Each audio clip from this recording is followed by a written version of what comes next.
Muito bem, galera. Então, bom dia aí para vocês.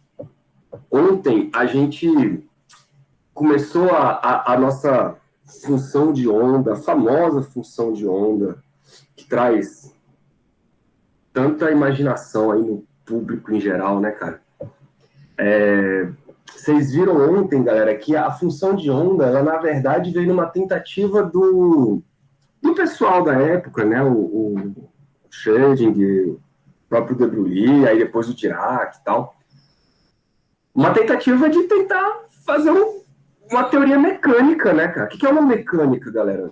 Vocês botem na cabeça o seguinte: uma mecânica é uma teoria de movimento, né? Então você tem que ter uma teoria mecânica para explicar o movimento dos planetas, você tem que ter uma teoria mecânica para explicar o movimento dos corpos normais, e você tem que ter uma teoria mecânica para explicar os pequenininhos, o mundo pequenininho. Só que o mundo pequenininho ele não é tão simples assim, porque o nosso acesso a ele, o nosso ato de medir, de tirar informação do mundo pequenininho, nos traz algumas confusões, né, alguns problemas. E aí, uma tentativa de solucionar isso é construir, então, uma função de onda que mostre ali o comportamento dos estados da configuração do mundo pequenininho. E aí isso traz, né, um monte de discussões, tanto filosóficas quanto científicas, enfim, por conta dessa noção de distribuição, de probabilidades e tal. O que eu vou fazer hoje com vocês, galera? Ontem, então, a gente viu essa história da função de onda.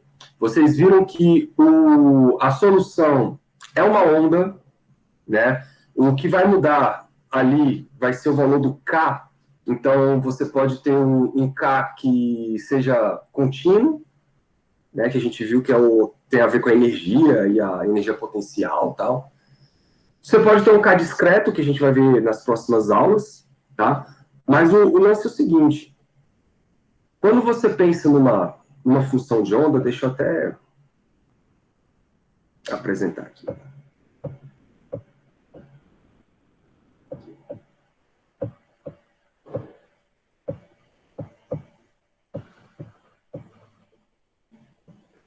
Quando você pensa numa função de onda, você está pensando no psi,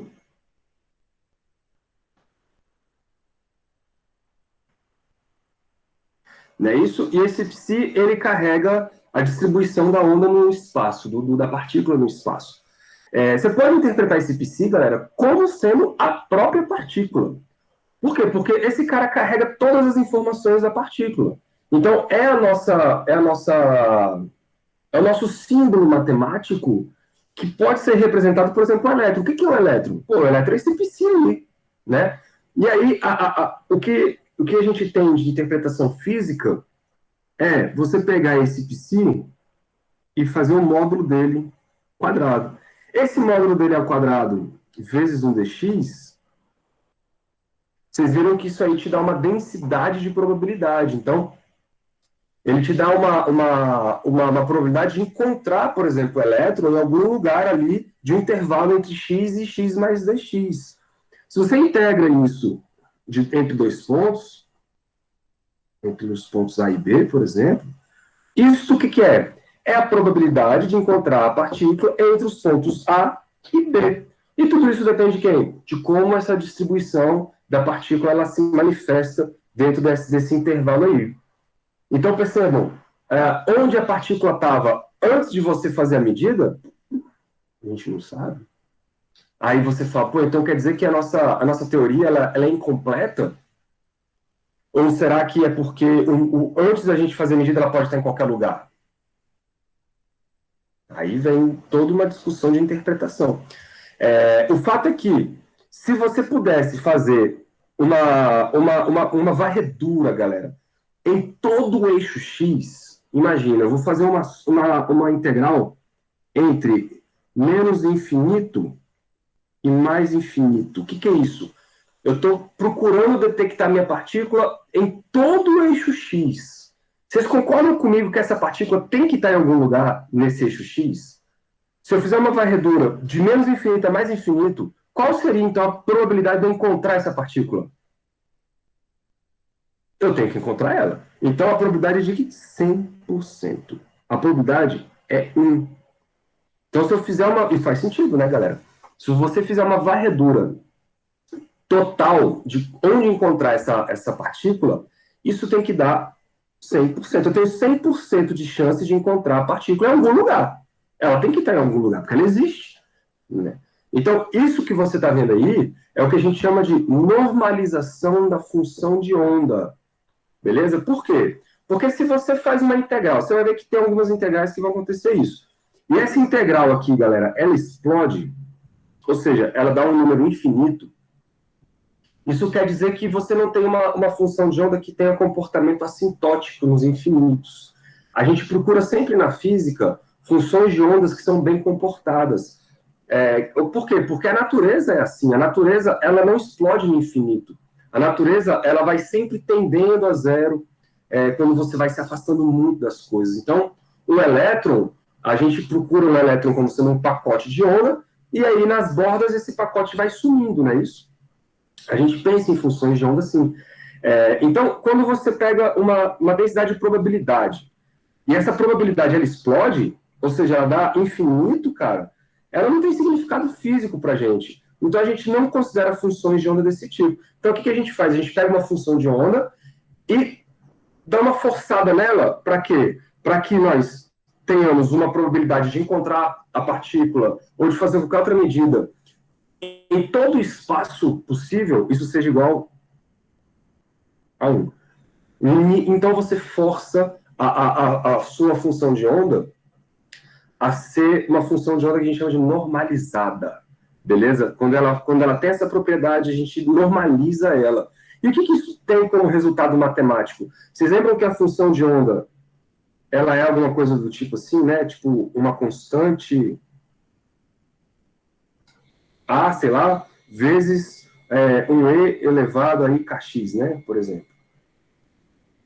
Quando você faz aquela condição de normalização, o que você vai encontrar, na verdade, é o valor do A. Então, essas condições de normalização, elas vão fazer vocês encontrarem o valor das constantes das funções. Tudo bem? Então, geralmente essas constantes não são dadas. Você precisa fazer a normalização para encontrar o valor da constante que multiplica a sua função de onda. É por isso que em alguns livros vocês vão encontrar assim, onde A é a constante de normalização. É isso que quer dizer. Bom, galera, então eu vou escrever isso aí para vocês. Essa parte é importante. Eu acho que o Halliday só vai falar disso lá na frente. Eu não gosto muito de como que o Halliday aborda esse tema, tá? Ele meio que picota as informações, ele bota uma coisa aqui, uma coisa lá na frente. Não é muito a parada que eu curti, não. Aí eu tô fazendo mais ou menos na ordem que eu acho legal para vocês. Então, o que é essa tal de normalização? Vamos botar aqui, ó.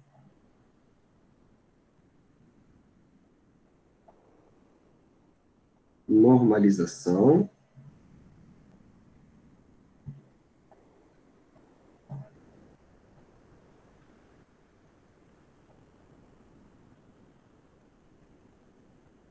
da função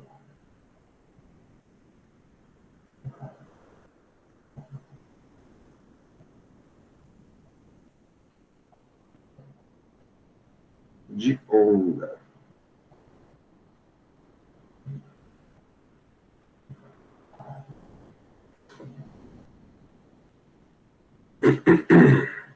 Que é isso? Isso nada mais é do que você ter a probabilidade de encontrar o elétron ou uma partícula em algum lugar. Resumidamente é isso. Então, vamos botar aqui, ó. A probabilidade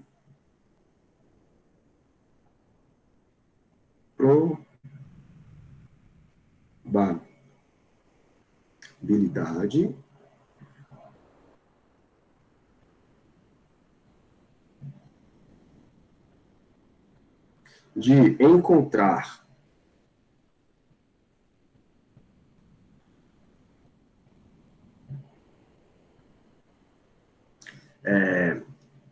encontrar não, vamos botar assim, ó, porque encontrar parece que você está determinando a posição, né? Vou botar detectar, porque o que é o detectar? É você botar um aparelhinho lá e medir a posição do elétron. Mas o que é medir a posição do elétron? Quando o elétron passar por ali, naquelas redondezas ali, o seu aparelhozinho faz um clique. Clique. Passou ali. Então, você detectou a presença dele naquela região onde o seu aparelho estava. Tá bom? Porque quando você fala encontrar, tem que tomar cuidado para você não pensar que você está localizando exatamente a posição do bichinho. Então, a probabilidade de detectar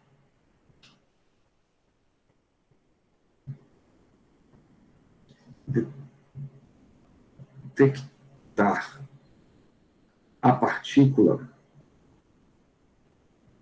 pode ser o elétron, pode ser o próton, tem que ser um bichinho pequenininho. Então, detectar a partícula em algum lugar, galera, de todo o espaço,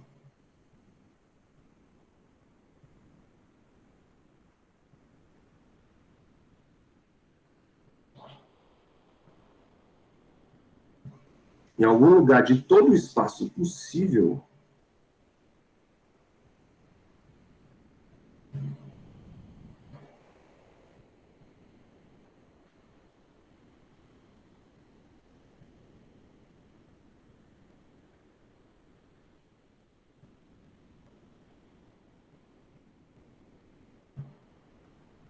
corresponde a 100%, né?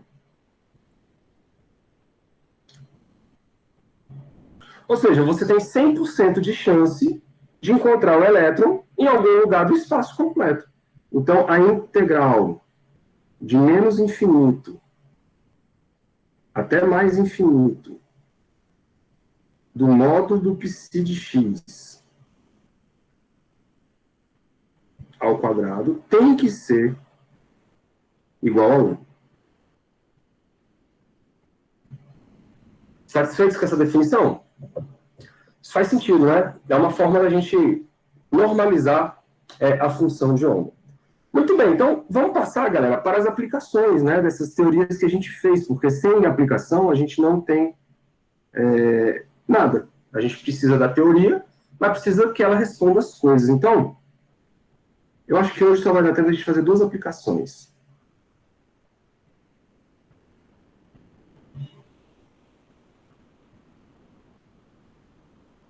Duas aplicações.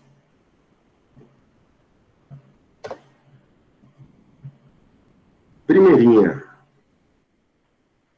Opa. O sistema mais simples que vocês conhecem é a tal da partícula livre, né? Então, como é que a gente interpreta a função de onda para uma partícula livre? Primeiro, o que é uma partícula livre? É uma partícula, galera, onde está livre da ação de algum potencial, não é isso? Então, o potencial V de x é zero, ou seja, não tem forças atuando sobre seu sistema. É isso que significa uma partícula livre. Mas ela pode ter energia cinética, certinho? E a energia cinética é mv²/2. Lembra que a gente está lidando aqui sempre com sistemas não relativísticos, tá? A gente não vai pensar em sistemas relativísticos. E a solução da função de onda, lá, que a gente viu na aula passada, era dada por A vezes E elevado a I, kx mais 1b elevado a menos I kx. De novo, quem é A e B? São as constantes de normalização que você encontra quando você integra a sua probabilidade lá ao quadrado igual a 1. Faltou um dx ali em cima, né? Deixa eu aproveitar aqui que eu vi. Aqui tem um dx.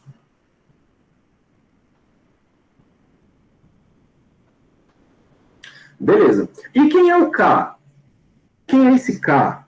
Lembrem que o K, galera, ele está atrelado à energia, porque o K está atrelado ao momento.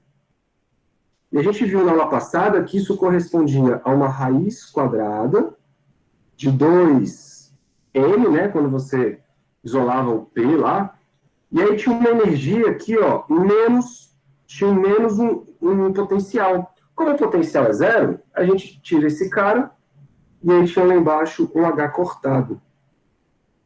Beleza? Esse é o K. Então, quando vocês forem revisar a matéria, vocês vão lembrar desse K, dado por essa historinha aí. Tinha um U, tinha um V, né? Só que a gente vai botar esse cara zero, porque é uma partícula livre. Então, lembrem, o que é essa primeira parte da função de onda? Representa uma partícula viajando para a direita. O que é essa segunda parte da função de onda? Significa uma partícula viajando para a esquerda, né? Porque a gente está em uma dimensão apenas, é o eixo X.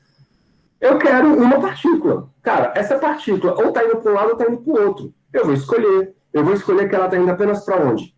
Vou escolher que ela está indo para a direita. Então, se ela está indo para a direita, galera, eu vou tomar liberdade de escolher o B igual a zero. Beleza? E isso me leva, então, que a minha função de onda psi de x, ela é dada apenas por o primeiro termo, A vezes I elevado a I kx. Tranquilo, né?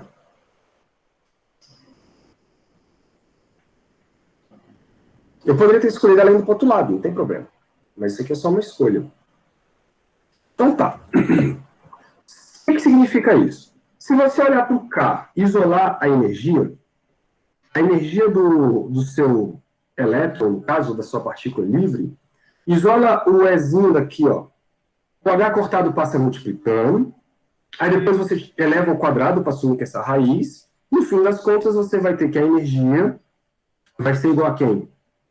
H cortado ao quadrado vezes o K ao quadrado dividido por 2 em. Beleza? Estava na raiz, sumiu da raiz. O que essa energia está dizendo? Está dizendo o seguinte, cara, a minha energia, ela depende de constantes. Claro, faz sentido, a minha energia ela é uma constante, porque é uma partícula livre. E outra coisa, essa energia, ela é contínua.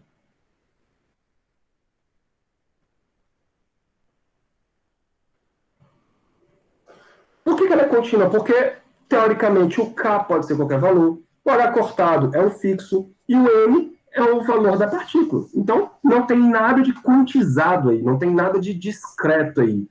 Então, o espectro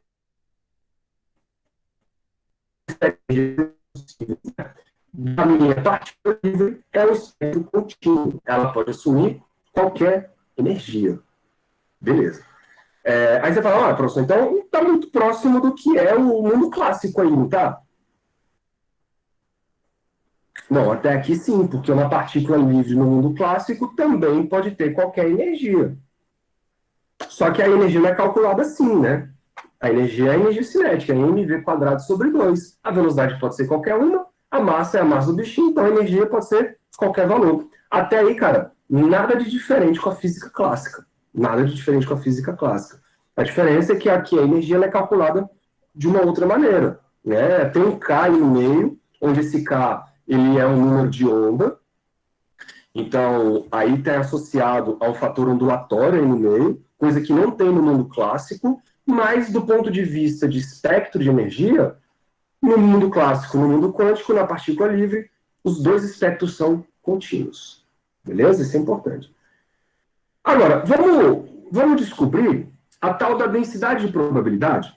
Se eu pegar, galera, esse psi aí, o módulo dele, e elevar ao quadrado, o que será que vai dar, hein? O que é elevar ao quadrado o psi, galera? É, na verdade, você multiplicar o psi vezes o conjugado dele. Lembra que isso aqui são números complexos. Quando você tem um módulo quadrado de números complexos, é você multiplicar o número vezes o conjugado dele. O conjugado é o quê? É você trocar a parte imaginária pelo sinalzinho trocado. Então, o que vai acontecer? A minha função psi era a e elevado a i kx. Beleza. Vezes agora o conjugado do meu psi. Esse a, galera, pode ser complexo. Então, eu vou pegar o conjugado do a vezes e elevado. Era i kx. Tem um izinho lá de imaginário. Então, eu vou trocar o sinal, menos i, o k é real, e o x é real. O que isso vai dar? Isso vai dar a vezes o A conjugado. Olha aí, galera, E elevado a IKX com E elevado a menos IKX, você vai juntar a base, né, vai conservar a base e somar os expoentes. Como os expoentes são iguais, só que com sinais trocados, isso vai dar zero. Né? Então, isso aqui vai dar um E elevado a zero. E todo número elevado a zero é 1. Então, o seu psi aqui, ó, ao quadrado, ele vai dar o módulo de A ao quadrado. Por quê? Porque eu estou pegando A vezes o conjugado dele. Então, vocês estão vendo que a densidade de probabilidade é uma constante, cara. Olha que doideira. A densidade de probabilidade é uma constante. Como é que você interpreta isso? Isso quer dizer o seguinte: a probabilidade de você detectar essa partícula livre é a mesma para qualquer posição. Então, você tem a probabilidade de encontrar essa partícula entre, sei lá, entre x e x mais 1. Você tem uma probabilidade. Ah, e entre x e x mais 2? É a mesma probabilidade. Entre x e x mais 4? É a mesma probabilidade. Isto é uma diferença do mundo quântico. No mundo clássico, não, cara. Uma partícula livre, você não tem a mesma probabilidade de encontrar ela em qualquer lugar. Não faz sentido. No mundo quântico, parece que é assim. A partícula está lá. Onde que ela está? Eu não sei. Então, quer dizer então que se eu medir ela aqui, é a mesma probabilidade de eu medir ela aqui? Então, onde ela estava? Porra, que loucura, né, cara? É, que loucura. Isso, galera, quer dizer que a partícula livre, aqui pra gente, ela se comporta como se fosse uma onda espalhada no espaço. Sacou? Uma onda que se distribui por todo o espaço. Isso faz com que a probabilidade de encontrar ela aqui seja a mesma probabilidade de encontrar ela aqui, ou aqui, ou aqui. Aí você pensa, pô, professor, então é como se ela estivesse ocupando todos os lugares ao mesmo tempo? Sim. Isso por quê, galera? Lembra do princípio da incerteza? A gente tem a determinação perfeita do momento dessa partícula. A gente sabe que o momento dessa partícula está atrelado ao K, e olha só quem é o K. O K, ele é dado por essa equação aqui, ó, 2ms sobre h cortado. O que isso quer dizer? Isso quer dizer que seu momento está definido. Mas se o momento linear está definido, a posição é completamente indefinida. Olha que loucura, cara. Se o momento linear é definido, a posição é completamente indefinida. Então eu não tenho ideia de onde essa coisa está. Ou seja, ela se espalha por todo o espaço. E aí eu detecto ela num ponto. Isso quer dizer que naquele ponto, aquela onda plana, né? O que é uma onda plana? É uma onda senoidal assim, né? Quando eu detecto ela numa posição, a função de onda colapsa naquele ponto que eu detecto. Né? Aí, se eu detectasse outro ponto, a função de onda colapsava em outro ponto. Isso é uma coisa que o mundo clássico não faz. Beleza? Então, aí começa a surgir as dificuldades de interpretar, ou então de entender esse mundo quântico aí que nós estamos construindo. Mas a gente só está construindo ele assim, por quê? Porque ele aparentemente é assim. Beleza? Doideira, né, galera? Então, bora escrever isso? Ó. Vou escrever aqui para vocês o seguinte. A probabilidade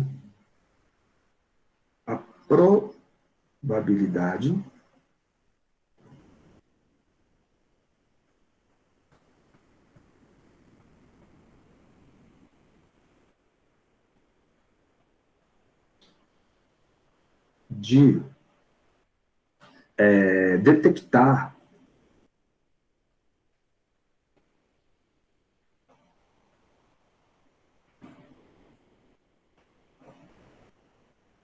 detectar a partícula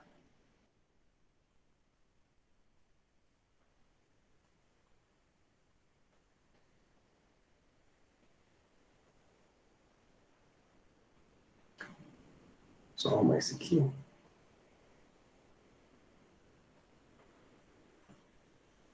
De detectar a partícula é igual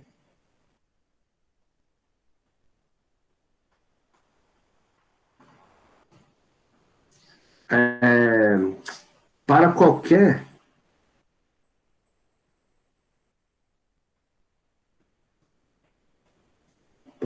qualquer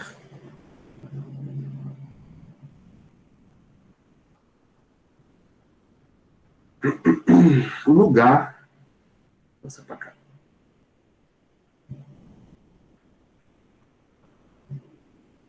do eixo X. A gente está lidando com uma dimensão, beleza? Para qualquer lugar do eixo X. Pronto, essa é uma aplicação em que uma parte parece clássica, a outra parte foge completamente do mundo clássico. Tranquilo aí, galera? Sacaram? Olha, vocês querem fazer alguma observação, algum comentário sobre essa lógica? Aí, ó, é que não precisa da incerteza, é isso mesmo, Matheus. Perfeito. É aquilo que eu estava falando, precisa da incerteza diz isso. Quando a gente conhece o momento, a gente desconhece a posição. Então, ela pode estar em qualquer lugar. Então, a gente interpreta isso como se ela tivesse uma onda plana, ocupando todos os lugares do espaço. Você vai lá medir, tuf, aí a função de onda colapsa naquele ponto que você mede. Você tira o detector, aí o negócio volta a se espalhar pelo espaço. Show, né? É por isso que lá, não sei se vocês lembram, lá na fenda dupla, quando você colocava o detector para descobrir em qual fenda o elétron passou, ele colapsa. Aí, quando ele colapsa, a função de onda colapsa, o que acontece? Aí você tem comportamento clássico, bolinhas batendo no anteparo. Então, você tem lá uma região de concentração onde chegam os elétrons aqui, outra região de concentração onde chegam os elétrons aqui. Por quê? Porque a função de onda colapsou. E aí você vai ter um comportamento de partícula. Se você deixa o sistema livre, então é uma onda. São ondas batendo na fenda, ondas de elétrons batendo na fenda, e aí depois ele atravessa as fendas e se comporta de maneira a dar uma interferência construtiva e destrutiva lá no anteparo. Chique, né, velho? Então vocês estão vendo assim, não é uma teoria tirada da cartola, maluca. É uma teoria que tem como base os experimentos. Os experimentos fazem assim. Então, o mundo, o homem, tenta descobrir como que se comporta isso do ponto de vista matemático, né? A ideia é mais ou menos essa. Bom, vamos para a segunda aplicação. Essa aqui é um pouquinho mais demorada.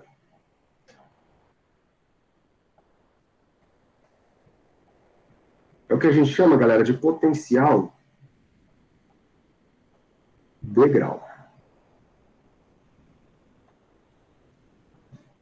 O que é o potencial degrau? Eu vou pegar aqui a figurinha que eu já tinha feito da... É a figurinha do livro de vocês, tá? Essa mesma. Então, olha só, vocês têm aí um elétron chegando e existem duas regiões distintas. Existe uma região onde o elétron é livre e uma região onde o elétron ele vai ser submetido a uma força, né? Porque vai ter uma energia potencial associada aí. E o que define é a posição x igual a zero. Então, antes de x igual a zero, o elétron é livre. Depois de x igual a zero, ele vai estar submetido a uma força dada por esse potencial aí, que ele chamou de UB. Tá bom? O fato é que nós vamos separar essas regiões, galera. Eu vou chamar a primeira região de região 1 e a segunda região de região 2. Para a gente poder estudar direitinho o que está acontecendo aí. Vocês estão vendo que a energia do elétron, isso é um gráfico que já mostra o nível de energia, a energia do elétron é maior do que a energia associada ao potencial quando ele entrar na região 2. Beleza? Classicamente falando, o que você esperaria? Por exemplo, classicamente falando, o que você está pensando é isso aqui, ó. Um carrinho vai descer o morro e vai passar, então aqui é a região 1 e aqui é a região 2. Ele vai passar por um segundo morro, onde a energia associada ao segundo morro é menor do que a energia que ele tinha. Então, o que você espera de uma coisa clássica é que ele passe pela região 2 sem problema algum, né? É isso que você espera. Por quê? Porque ele tem energia suficiente para atravessar essa região. Agora, a parada quântica, ela é esquisita. Porque como isso aqui são ondas, então o elétron, ele não é uma bolinha, igual está representado aqui, ele é uma onda. Né?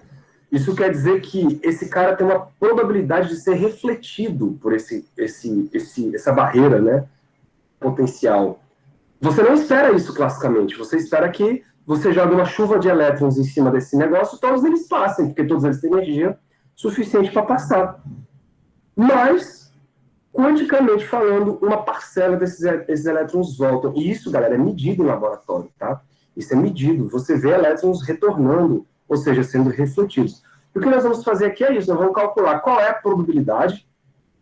E nós temos uma reflexão, né, de acordo com essas energias, e qual a probabilidade nós temos uma transmissão desses elétrons aí.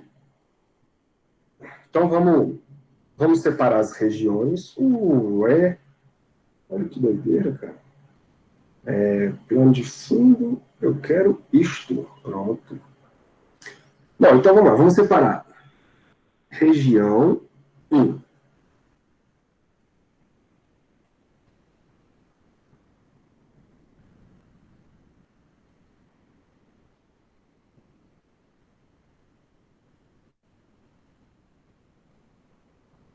Lá na região 1, nós temos uma função de onda dada por, vou chamar de Psi1, tá, galera? Porque vai ser minha região 1, onde a gente vai ter um A vezes Z elevado a I K1x, se for na região 1, mais um B vezes um E elevado a menos I K1x também. Tudo bem? Essa é a função de onda na região 1. É uma partícula livre e você já sabe como calcular. E quem vai ser o K1? O K1 é dado por 2, raiz, né, de 2, M vezes Z, onde a energia que ela vem, que é a energia cinética, né, já que não tem outra, dividido por H cortado. Pronto. Região 1, cara, você não tem o que fazer, a região 1 é isso. Tá? O A está associado à amplitude da função de onda da onda chegando, o B está associado à amplitude da onda sendo refletida. Então, percebam que a primeira parte aqui da sua função, essa primeira parte aqui, ó, ela está associada ao elétron que incide, ou seja, o incidente, e essa segunda parte está associada ao refletido. Beleza, galera? Porque é a parte que retorna. Vamos lá. Na região 2,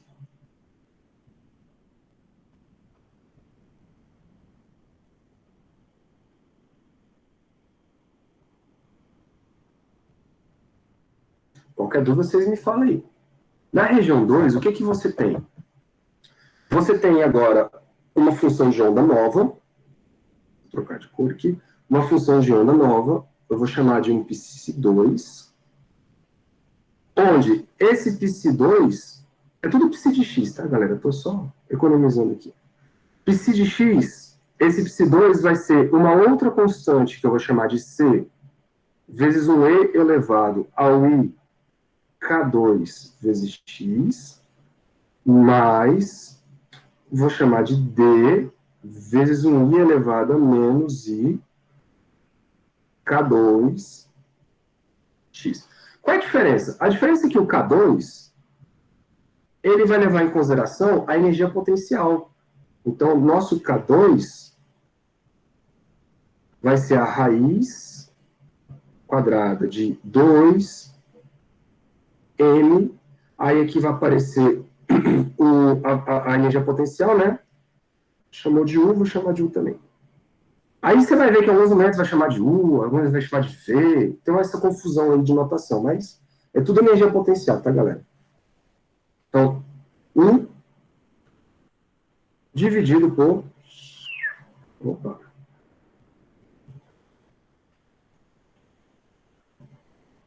H cortado. Então, vocês já estão vendo que esse K2, ele tem que ser menor, né, do que o K1. Por quê? Porque agora tem um termo ali dentro que está subtraindo a energia que antes ele tinha, já que é uma região que tem uma energia potencial. Até aí, galera, nenhum problema, né? O que nós vamos interpretar? A parte C estaria atrelado à onda viajando para a direita. Então, esse aqui estaria atrelado à parte transmitida, né? Ou seja, a parte que passa para a região 2. E a segunda parte? E a parte D? Que diacho seria a parte D? Fisicamente falando, você esperaria elétrons voltando na região 2? A região 2 a gente diz que ela se estende para todo o infinito, né? Porque é isso que a gente está considerando. Não é um degrau que acaba, é um degrau que se estende para sempre. Então, fisicamente falando, você não espera, galera, elétrons que voltem da região 2. Você não espera isso. Por quê? Porque não tem nenhum lugar para eles serem refletidos na região 2. Então, essa parte aqui, ó, a gente simplesmente, galera, força a ser zero. Então, a gente mata essa parte aqui. Por que a gente mata essa parte? Porque, fisicamente falando, não tem motivos de você enxergar elétrons retornando da região 2. Na região 1, sim, porque na região existe ali uma parte que pode ser refletida. Mas na região 2, não tem para onde eles baterem, né? A gente está considerando uma região infinita. Então, nosso psi2 de x, ele vai ser apenas a parte c e elevado a i K2x. Belezinha? Tranquilo, né? O que nós vamos fazer, galera? A passagem da região 1 para a região 2 tem que ser fisicamente viável, né? As coisas, elas têm que fazer um sentido em termos de conexão. Isso nos leva ao que a gente chama de condições de contorno. Vamos botar aqui, ó. Condições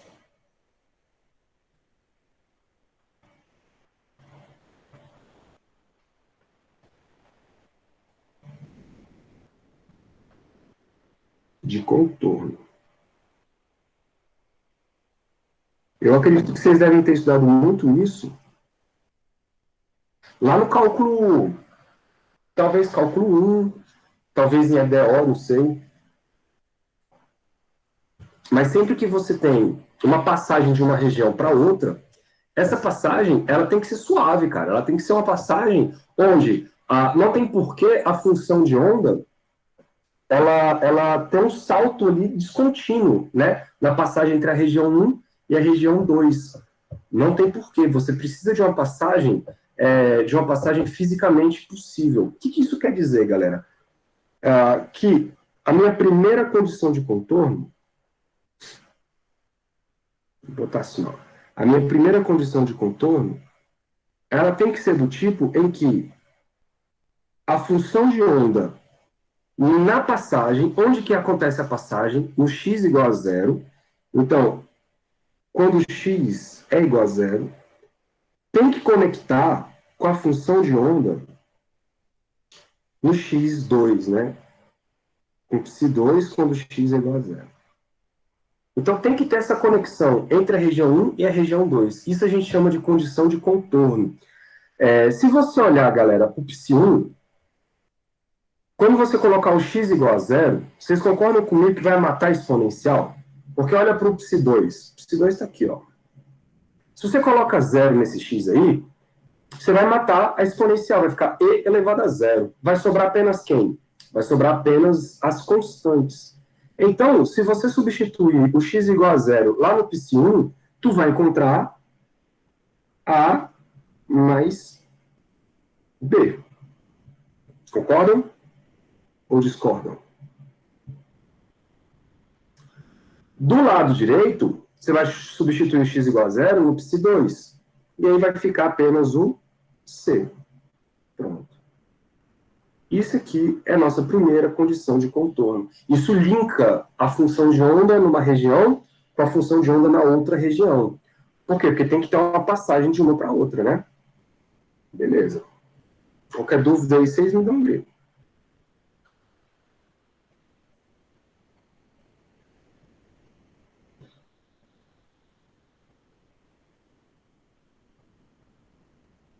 Bom, e qual seria a segunda condição de contorno? Não adianta muito, galera, você ter somente a primeira condição. Como é que eu fiz ali? Eu fiz um 1, fiz um 1. Vou botar um aqui também. Não adianta muito você ter só a primeira condição. Oh, meu Deus, aqui é 2. Por quê? Vamos voltar lá na figurinha, ó. Vamos supor que você tem aqui uma onda, né? Uma onda plana viajando. Pá, pá, pá. Aí encontrou aqui a região 2. Tem que linkar. Isso quer dizer o seguinte, a região 2 não pode começar aqui, né, a sua função de onda. Ela tem que começar ali, ó. Ali onde esses caras se encontram. E daqui para frente, eu não sei como é que funciona a função de onda. Mas eu sei que eu não posso ter uma ponta aqui, tipo, uma descontinuidade assim, ó. Entrou e tuf, caiu assim esquisitamente. Ou aumentou esquisitamente. Essa ponta aqui, galera, ela não nos traz uma condição física viável. Por quê? Porque eu perco a primeira derivada. E a gente considera que essas funções elas são contínuas e suaves. O que isso quer dizer? Isso quer dizer que elas são contínuas, ou seja, é igual para todos os x, né? O x ela não tem saltos, não tem descontinuidade, e a derivada primeira também tem que ser contínua. Isso quer dizer que eu tenho que ter uma conexão entre as derivadas. Então, a inclinação da curva na primeira função tem que ser a mesma inclinação da curva na segunda. Então, eu tenho que ter uma passagem aqui, ó, suave. Vocês estão entendendo o que eu estou falando? Não pode ter uma passagem brusca do tipo uma ponta. Eu tenho que ter uma passagem onde eu tenho a derivada primeira sendo satisfeita também. Isso é condição de contorno, tá? Para que as coisas tenham viabilidade física. Viabilidade física. Muito bem, então, segunda condição de contorno seria o quê? A derivada primeira da função 1 no ponto x igual a 0, né, porque é onde rola o contorno, tem que ser igual à derivada segunda, ou a derivada primeira da função 2,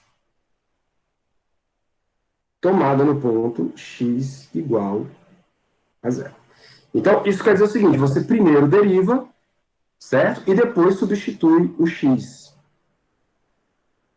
Então, vamos lá. Quando você derivar, galera, a primeira função, cadê a primeira função?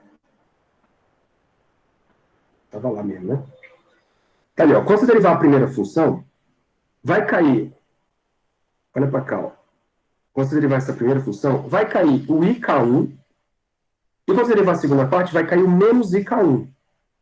Tudo bem? Então, vai ficar assim, ó. A que multiplica IK1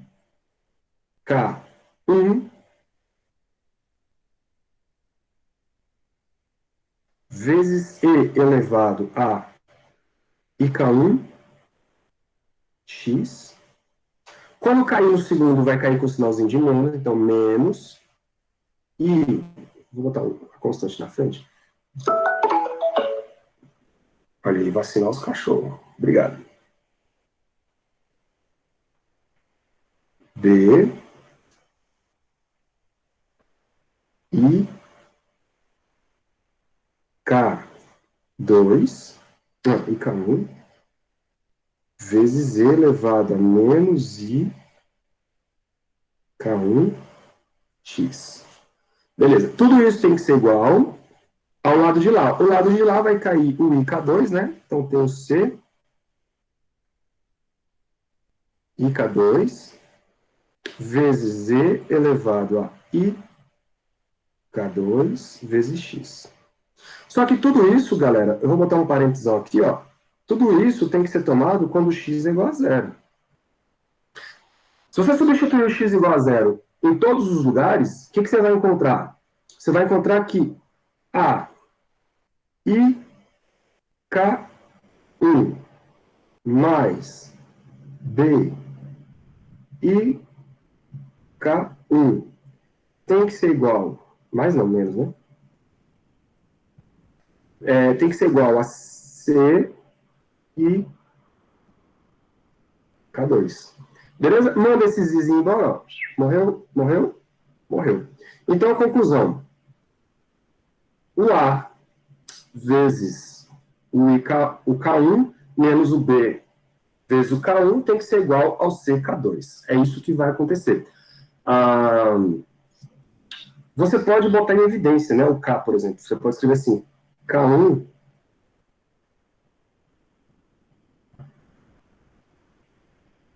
que multiplica A menos B é igual a C. Pronto.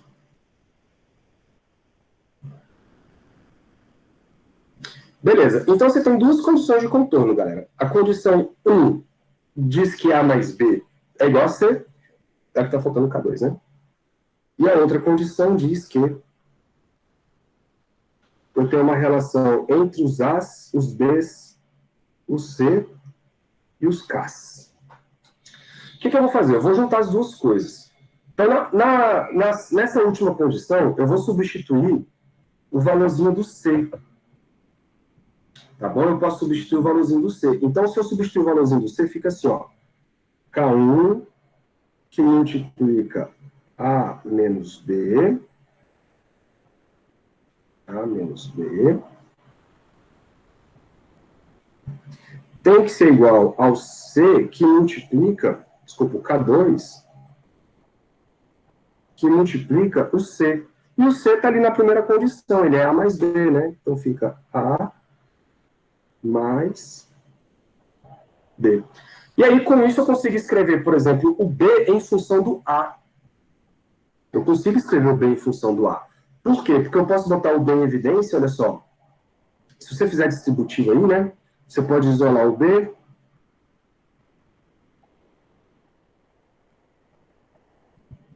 Vê se vocês concordam comigo. O B, ele vai ser igual ao K1 mais o K2. Passa para o outro lado.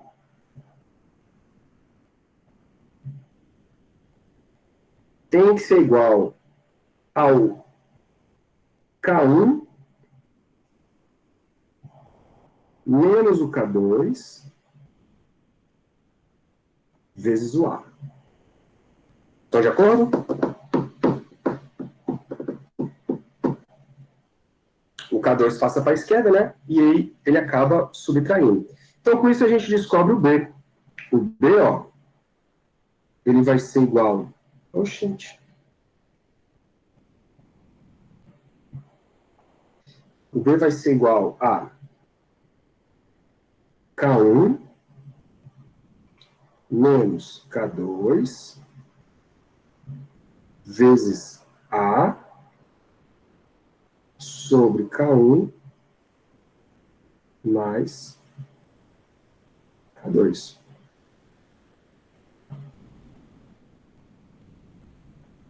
Belezinha, galera?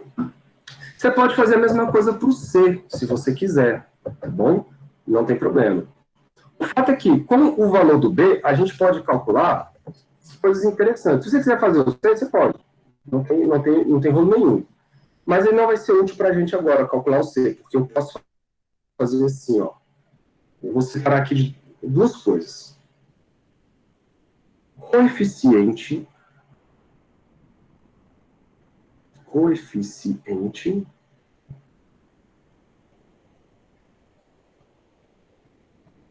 de transmissão, ou de reflexão primeiro, né?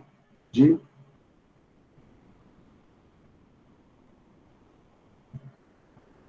reflexão. O que é isso, galera? Isso aqui corresponde a uma probabilidade de você ter ondas que retornam. Tudo bem? Probabilidade de ter ondas que retornam. Ou elétrons que retornam. E a gente define isso da seguinte maneira. O R, que é o coeficiente de reflexão, lembram que o que está associado ao que é refletido? É o valor B. O que está associado aqui ao incidente? É o valor A. E o que está associado à densidade de probabilidade? É o módulo quadrado da sua função, certo? Então, galera, nada mais justo você escrever esta probabilidade de retorno como sendo... Vamos escrever o que é isso aqui, né, cara? Para ficar bonitinho. Depois vocês vão estudar e é bom ter anotadinho. O que é o coeficiente de reflexão? O corresponde à probabilidade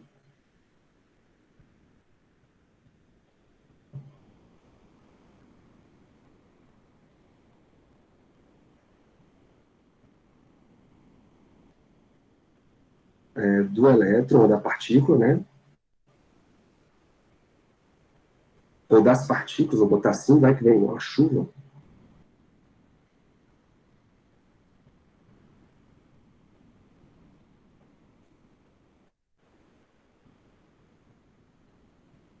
Das partículas serem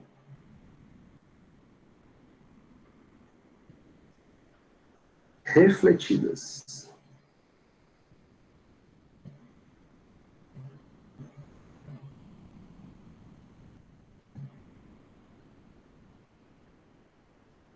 Serem refletidas. Muito bem, então, você, logicamente, pode definir esse coeficiente de reflexão como sendo o módulo quadrado da parte que volta dividido pelo módulo quadrado da parte que chega.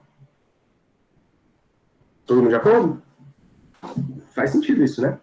Se você for calcular a outra parte, a parte que vai, você só tem que tomar cuidado porque você vai trocar de meio. Você estava lá na região 1, vai para a região 2. E lá você tem velocidades diferentes. Aqui não. Aqui é mais simples, porque você está vindo de um meio 1 e está voltando para o mesmo meio 1. Isso quer dizer que a velocidade é a mesma, né, das partículas que estão ali envolvidas. Então, basta você dividir realmente os dois coeficientes, o coeficiente b ao quadrado e dividido pelo a ao quadrado. O b está associado à parte que volta e o a está associado à parte que chega. Se você substituir, vamos encontrar o seguinte: coeficiente de restituição, reflexão, vai ser igual. Bom, galera, quem era o B? O B era o K1 menos o K2. Aí ele agora vai ficar ao quadrado, porque eu estou com o módulo quadrado. O K1 e o K2 aqui são reais, tá? Percebam, eles não necessariamente vão ser reais. A gente vai falar disso jazinho. Mas aqui a gente está associando como real. Dividido por K1 mais K2 ao quadrado. E aí você tinha aqui o módulo do A ao quadrado, e embaixo vai aparecer o módulo do A ao quadrado também. Então, morreu, e aí o seu coeficiente de reflexão está dado. Ele vai ser um quadradão só, né?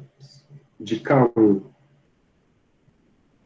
menos K2 sobre K1 mais K2. Ou seja, galera, realmente existe uma probabilidade não nula de que elétrons sejam refletidos, mesmo que eles tenham mais energia do que a barreira. Então, isso aqui é um resultado quântico que você não esperaria no mundo clássico. Você não esperaria de forma alguma isso aqui acontecer no mundo clássico. Mas no mundo quântico acontece e é medido em laboratório. E o pior, a probabilidade é exatamente isso aqui que está acontecendo. Então, a gente consegue respostas muito boas, né, nos experimentos, no laboratório, usando essa teoria aparentemente maluca, né, da função de onda. Tá, e quem seria o coeficiente de transmissão?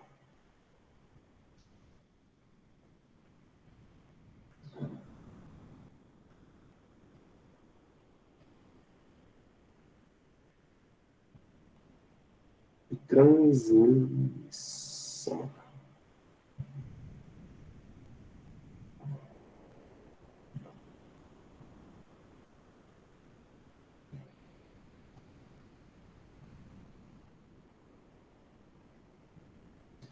Bom, primeiro, o que ele é, né? Ele é a probabilidade dos elétrons atravessarem a região, né?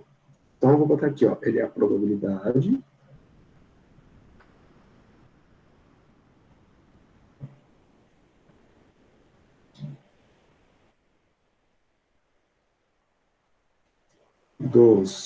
das partículas, né?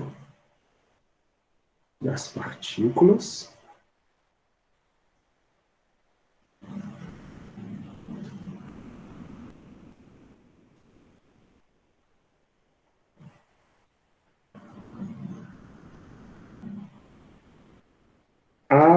atravessarem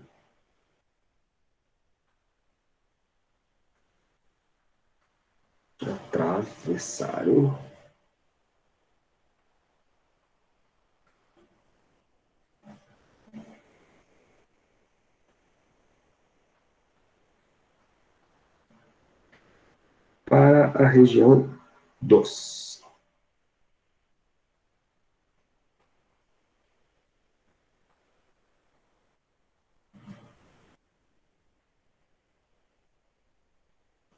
Vocês estão vendo que tem uma espécie de índice de refração, né? É uma espécie de índice de refração, porque você está mudando de meio.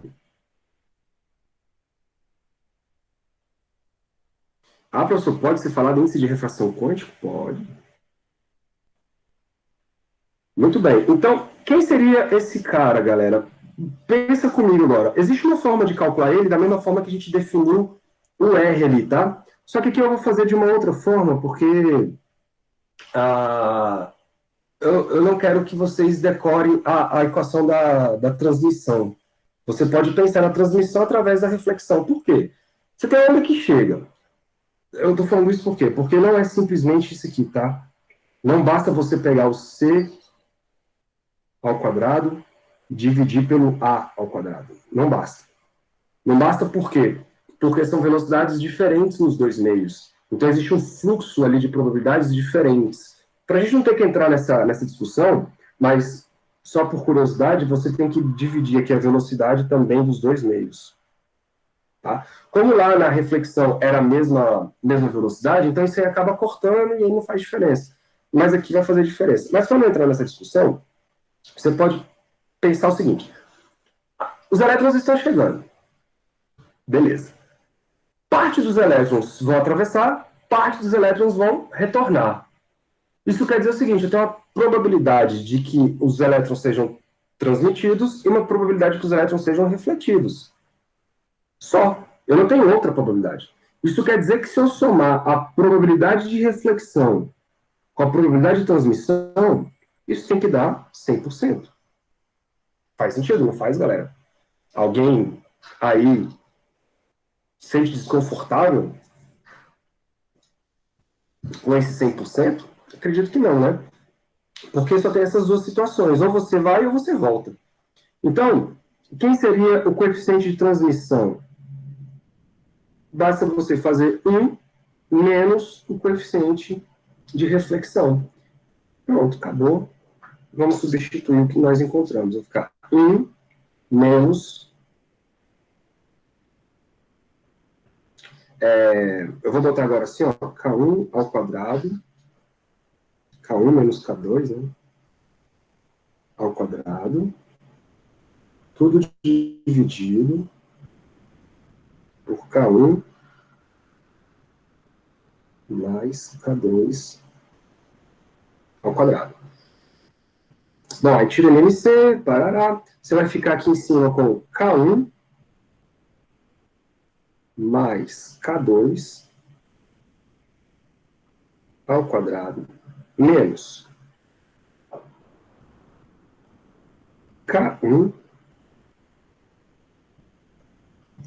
menos K2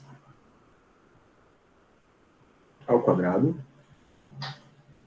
tudo dividido por K1 mais K2 ao quadrado. Bom, vamos fazer de cabeça aqui, galera. Ó, o que é o K1 mais o K2? É o quadrado do primeiro, mais duas vezes o primeiro pelo segundo, mais o quadrado do segundo. Menos. O que é o outro? O outro é o quadrado do primeiro, também, de novo. Tem o quadrado do segundo. O que vai mudar é o sinalzinho de menos ali, o termo do meio. Então, percebam, quando eu subtrair o primeiro pedaço menos o segundo pedaço, vou cortar o K1 quadrado de um com o K1 quadrado do outro, o K2 quadrado do um com o K2 quadrado do outro, porque eles vão ter sinais contrários, por conta desse sinalzinho de menos que está aí. O que vai ter termo de mesmo sinal é só o produto do primeiro pelo segundo, né? No primeiro vai aparecer um 2K1, K2, no segundo vai aparecer um menos 2K1, K2, só que com o sinal de menos ali da frente vai trocar o sinal, vai ficar mais. Aí bota na cabeça, 2K1, K2 mais 2K1, K2 Isso dá 4K1, K2, dividido, então, por K1 mais K2 ao quadrado. Pronto.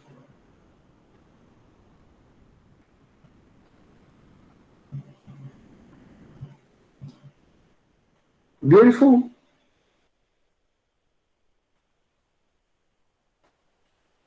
Temos os dois coeficientes, o de transmissão e o de reflexão. Galera, dúvida? Até aí? Vou fazer o exercício. Analisar la aulita. Vou parar um pouquinho aqui, e aí eu queria saber, vocês têm alguma dúvida em relação a alguma coisa que eu fiz aqui? Alguma ideia? Algum desabafo? Diz aí. Tá tranquilo?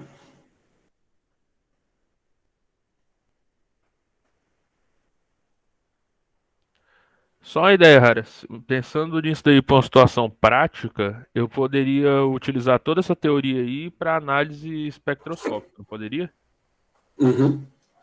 Não, beleza. Só para eu ter um exemplo na cabeça. Poderia. Você poderia... isso é feito, cara, quando você tem elétrons passando por sistemas, por exemplo, digamos assim, com buracos, né? Então, você tem lá um fio e o elétron está passando por uma parte onde tem um buraco. E aí, qual é a probabilidade dos elétrons atravessarem esse buraco? Né? Aí você pode calcular usando essa ideia que está aqui. O grande lance, eu não vou fazer essa conta aqui, o livro de vocês ele faz assim, muito excelentinho. A gente pode fazer depois. O grande lance aqui é você pensar numa barreira. Isso você vai estudar com mais calma, com mais, assim, mais rigor matemático mesmo, quando vocês fizerem a disciplina chamada física quântica. Eu acho que essa é obrigatória para vocês. O que não é obrigatório é mecânica quântica. Inclusive, o Thiago me perguntou ontem se eu tô a fim de dar essa matéria semestre que vem. Aí a gente vai sentar e vai ver isso aí. Mas o fato é o seguinte, quando você estuda isso mais a fundo, você pode pegar agora elétron que vai atravessar uma barreira, só que ele não tem energia suficiente para atravessar essa barreira. E aí? O que você faz? Se ele não tem energia suficiente para atravessar a barreira, ele atravessa? E aí você vê na conta que existe uma probabilidade, é baixa, mas existe, dependendo da situação, dele atravessar a barreira. Isso é chamado de tunelamento. É um tunelamento quântico. E isso é visto em laboratório. O elétron ele atravessa lá um buraco, uma barreira potencial. Quando a gente fala de barreira, tá, galera? Não é uma parede, é um potencial, é uma energia que tem ali associada. E aí ele tem uma probabilidade de atravessar essa barreira e cair para o outro lado, mesmo que não tenha energia suficiente para isso. O que vai mudar na sua... Vamos voltar aqui, ó. O que vai mudar na sua função de onda? Cadê você? Ixi, creio uma a mais. Vou tentar tirar ele.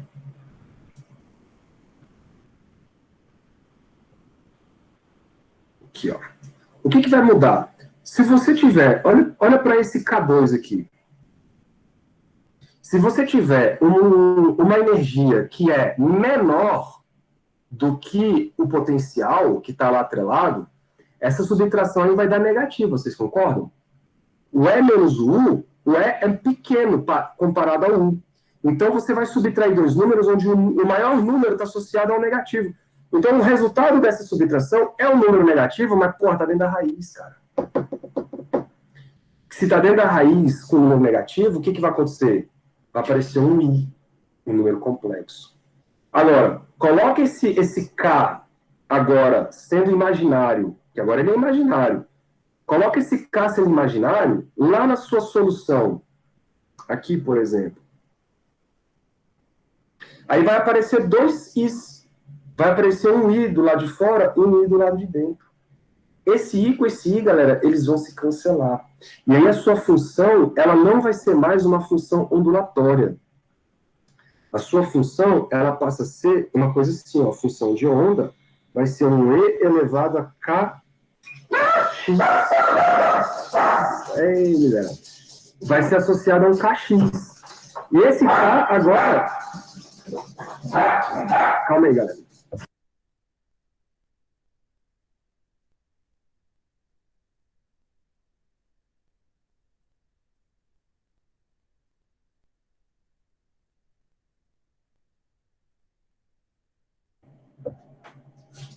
Pronto. É zoado, hein? Misericórdia. Bom, de novo, então. Se esse teu K, galera, ele associado a uma energia baixa em relação à energia potencial, de novo, ele aparece um I, porque vai ter uma raiz aí de número negativo. Quando você coloca na função de onda, o K vai ter um I, corta, ele vai multiplicar com um I já do lado de fora. Então, a sua função de onda, ela passa a ter um comportamento assim, ó, sem o I. Qual é a diferença desse cara sem o I? A diferença é que uma exponencial, ela não oscila. Quando você tem o I, você tem oscilação. Quando você tem sem o I lá em cima, ou você tem uma coisa fazendo isso, uma exponencial crescendo, ou uma exponencial decrescendo. Tudo bem? É isso que vai acontecer no efeito túnel. No efeito túnel, deixa eu ir lá para o desenho para vocês entenderem melhor.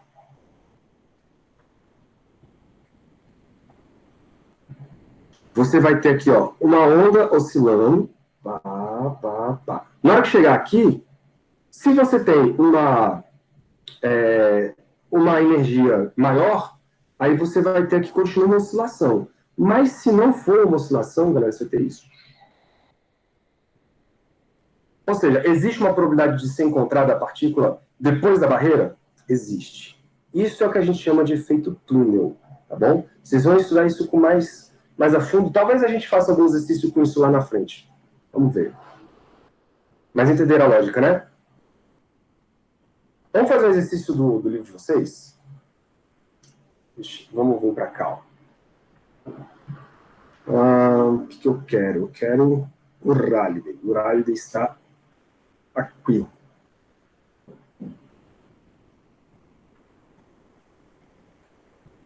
Não, não é isso.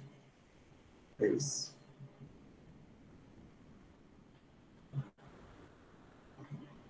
Onde nós estamos? Aqui, eu peguei essa figurinha daqui. Aqui ele vai explicar tal, o que eu fiz com vocês, ó, mas não, ele não vai abrir as contas, você vai ter que abrir. Aqui ele joga o efeito túnel de maneira sem conta, ele só joga para vocês, eu achei meio... Aqui são as barreiras que eu falei, ó, os buracos que eu falei, tá vendo? Então existe uma probabilidade do elétron pular esse buraco aí. Isso na prática. E aí você desenha mais ou menos assim. Tá bom, rapaz. Bom, aqui é o que eu falei para vocês da função de onda, ó lá, ela vem... Quando ela tunela, a função de onda, ela tem um decaimento. Então, existe uma probabilidade de você encontrar o elétron depois da barreira, mesmo que ele não tenha energia suficiente para isso. Aí você fala, professor, mas como é que é isso, velho? O elétron desaparece e aparece do outro lado? Não, cara, você tem que lembrar que isso não é uma bolinha, isso é uma onda. Então, uma onda, ela ocupa uma região do espaço, então existe uma probabilidade dela cair. É claro que essa probabilidade depende do tamanho, né, da barreira aí. Se essa barreira for pequenininha, a probabilidade dela de cair para o outro lado aumenta. Enfim, é muita coisa envolvida. Vamos fazer um exercício aqui, ó, só para vocês verem como funciona isso com números.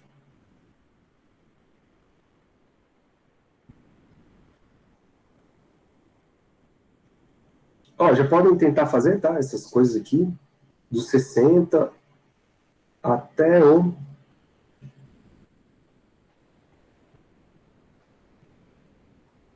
Isso aqui vocês já fizeram, né? Aqui, ó, reflexão integral potencial. Até essa parte aqui de 73.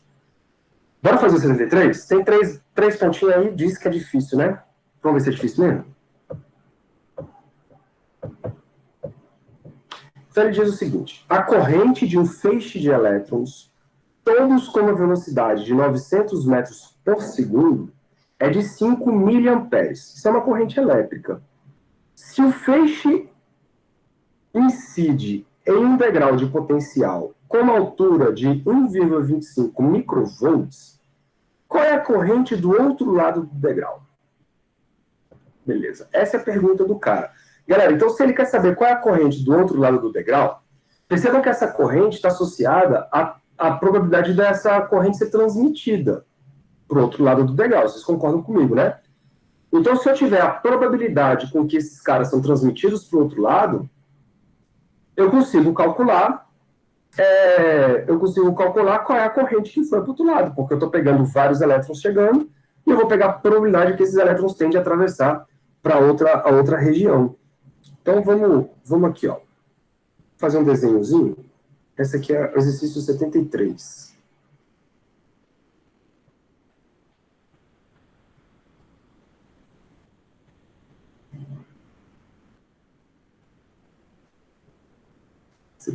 Vamos tentar representar?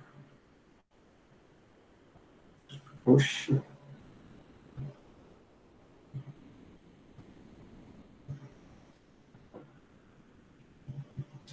Então, olha só, aqui está o eixo X, onde os elétrons vão vir, todos eles bonitinhos, com a velocidade de 900 metros por segundo. Em algum lugar aí vai aparecer uma barreira. Vou botar aqui uma barreira. Aqui eu vou marcar um eixo Y. Tá bom? E aqui é o x igual a zero. Oxe. O x igual a zero.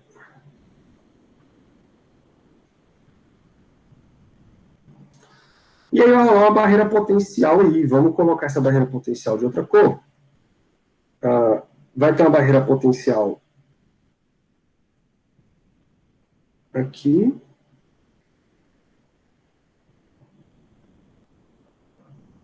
Muito bom.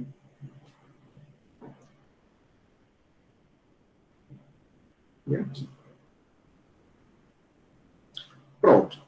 E, de acordo com o que ele está falando, vai vir aí uma chuvarada de elétrons. Eu vou chamar aqui, então, ó, os elétrons vão chegar. Não entendo isso como bolinhas, tá? Isso são pacotes de ondas. Aqui eu tenho a região 1 e aqui eu tenho a região 2. E esse degrau aí tem um tamanho, né? Que é o tamanho que ele diz de 1,25 volts. Muito bem, galera. Bora separar então as coisas. Na região 1, o que eu preciso, né? Primeira coisa, eu preciso do coeficiente de transmissão. Para achar o coeficiente de transmissão, eu preciso do valor dos Ks, do K1 e do K2. Então, ó, região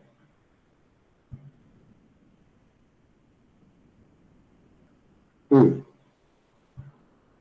Na região 1, a energia que esses elétrons vêm, a gente pode calcular. A energia deles é simplesmente a energia cinética. Então, é m v ao quadrado sobre 2. Galera, aqui sempre não relativístico, tá? Nós não lidamos com funções de ondas relativísticas nesse nível do curso. Então, se você substituir a massa do elétron, né, imagina um elétron, a massa de um elétron vezes a velocidade dele que ele dá ao quadrado, e dividir por 2, se você fizer essa conta aí, você vai encontrar 3,69 vezes 10 a menos, eu tenho aqui tabelado, 25 joules. Se você quiser passar isso para elétron-volts, né, vocês lembram como é que faz, né? Se divide pela carga elementar, isso vai dar, galera, aproximadamente 2,3. Já vou botar assim, ó, microeletronvolts.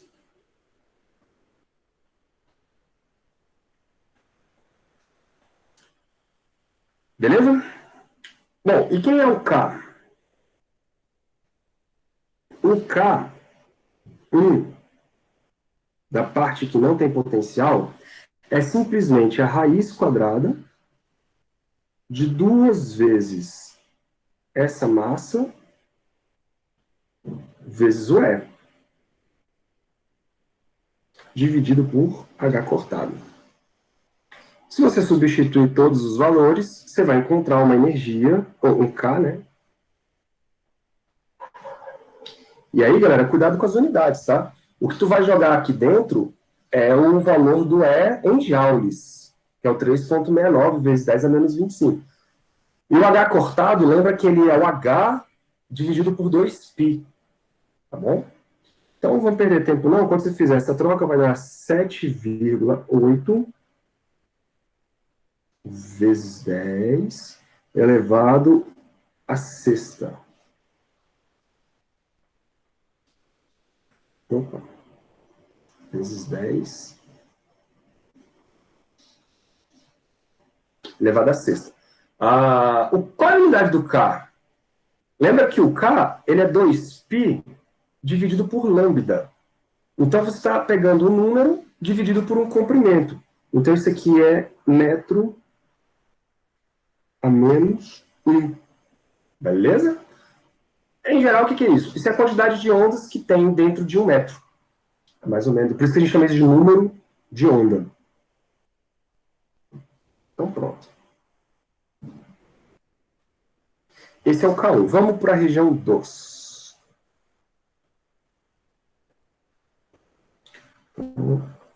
Região.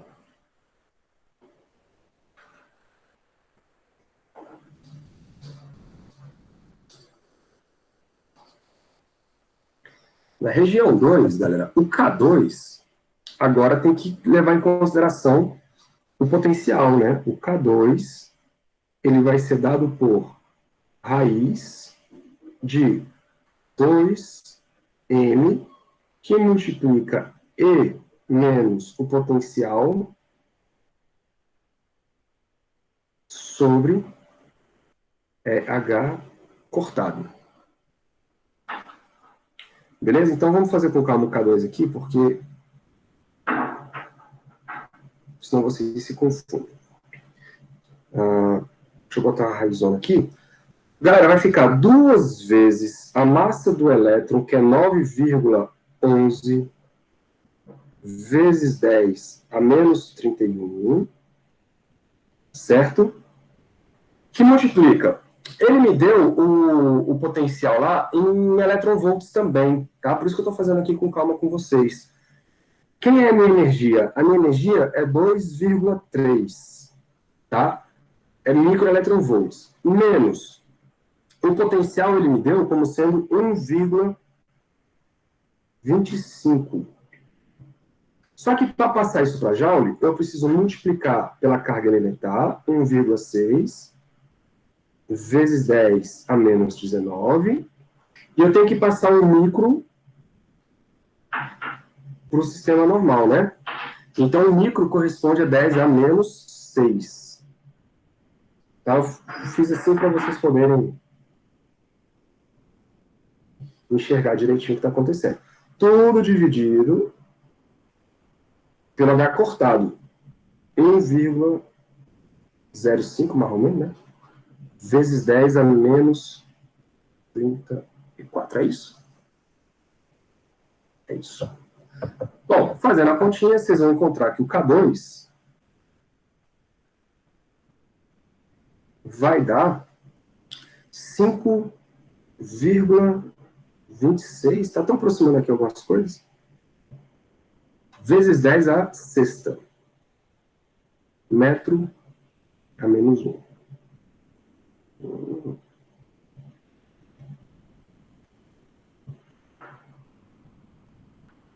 Metro a menos 1. Beleza, e agora? Bom, agora eu vou calcular o coeficiente de transmissão. Né? Eu posso. Acho que eu vou fazer lá em riba. Tem espaço. Não, cara, a gente não está no quadro, né? A gente está no trem digital, a gente não está gastando nada. Então, vamos pagar. O que seria? Eu vou calcular os dois, só para vocês terem uma noção. Vamos calcular o coeficiente de reflexão. Eu sei que o coeficiente, então, de reflexão, ele vai ser o K1 menos o K2, né?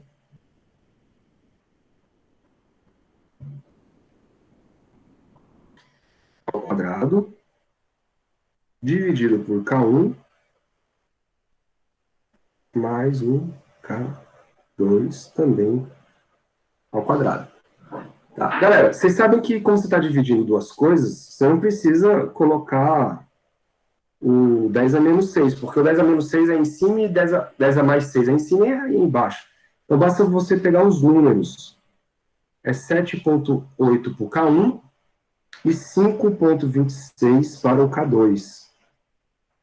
Lembrando, eu só estou fazendo isso porque os dois estão multiplicados por 10 a sexta, tá? Dividido por 7,8 mais 5,26 ao quadrado. Quando você fizer isso, vai dar 0, cadê? 0,39. O que significa isso? Significa que existe uma probabilidade de 3,4%, 3,9% dos elétrons voltarem. É uma probabilidade baixa, mas existe. Na física clássica, isso não existiria, né? E o coeficiente de transmissão vai ser 1 menos esse R, né? Então, minha transmissão vai ser de 1 menos 0,039. Cadê? Eu tenho também 0,961. Pronto, então uma transmissão de 96%. Só que a pergunta do cara é, qual é a corrente que passa para o outro lado? Ora, galera, se eu tenho uma chuva de elétrons chegando, eu tenho uma probabilidade de 96% ser atravessado, então a corrente transmitida, vou botar assim, ó, a corrente transmitida, fica grande, né? A corrente na região 2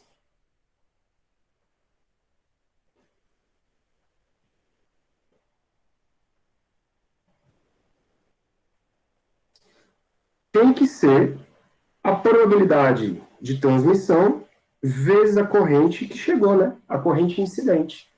Se você multiplicar, então, as duas coisas, a corrente na região 2 vai dar 0,961 vezes, quanto que era a corrente mesmo?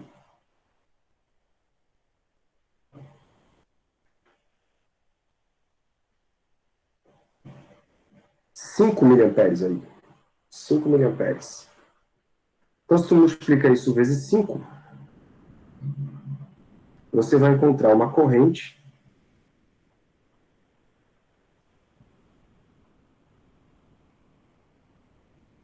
de 4,81. E percebam, galera, isso aqui é fácil de ser medido, né? Medir corrente elétrica não tem nenhum segredo. Então, e bate com as medidas em laboratório. Bonito, né? Com a dúvida? Entenderam a lógica do negócio?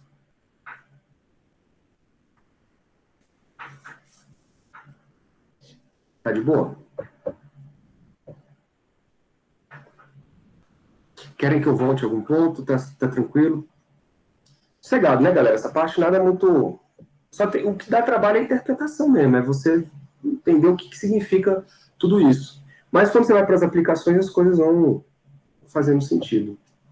Vou parar a apresentação aqui, tá? Se alguém quiser fazer uma pergunta, é só falar. Vou parar a gravina também. Stopar.